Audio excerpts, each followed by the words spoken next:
Et là, vont commencer 4 années jusqu'à votre entrée à l'Institut Pasteur qui vont être difficiles. Oui, très difficile. Très difficile. Je savais absolument pas quoi faire. Là, j'ai essayé vraiment beaucoup de petits trucs. J'avais aucune idée de ce que je voulais faire, parce que ce que je voulais faire, c'était de la chirurgie. La chirurgie, c'était exclu avec mon bras. Et alors, j'ai vraiment fait des trucs, un peu de tout. Fait n'importe quoi. Il y a eu en particulier le travail que vous avez fait pour essayer de produire de la pénicilline ou des équivalents de pénicilline en France. Oui, ça c'était à la fin. Oui, la pénicilline, on n'en faisait pas en France. Alors il y avait un type qui était un capitaine de la division que je connaissais, qui a été démobilisé et qui a décidé de faire de la pénicilline. Et la seule façon qu'il ait trouvé pour faire de la pénicilline, c'était de la récupérer dans l'urine des malades traités à l'hôpital. C'était quand même pas brillant.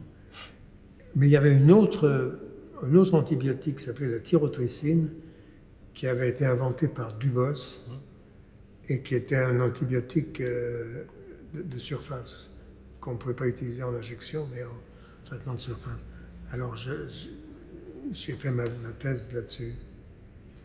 Puis je suis resté un certain temps, puis je suis parti parce que ça ne marchait pas très bien. Parce que sinon, l'antibiotique lui-même marchait pas mal, non? Vous avez réussi à... L'antibiotique lui-même marchait pas mal, mais enfin c'est très limité, les antibiotiques externes. On ne peut pas en faire grand-chose.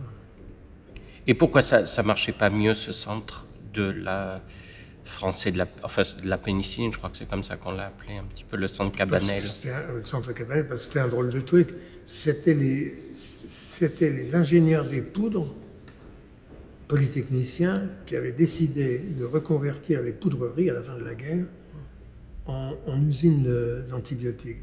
Alors, sous prétexte qu'il y avait des cuves, de grandes cuves où on pouvait faire de la poudre, je ne sais pas quel traitement chimique, ils ont décidé que, comme on faisait de la pénicilline dans des cuves, mais les cuves devaient être stériles, ils n'ont jamais été capables, personne n'a été capable de rendre stériles ces cuves, donc il était impossible de fabriquer 1 gramme de pénicilline dans ces trucs-là. J'ai même été à un moment, il y avait une poudrerie à Morsinx, Morsinx dans le sud-ouest de la France, et on m'a nommé directeur de l'usine de Morsinx.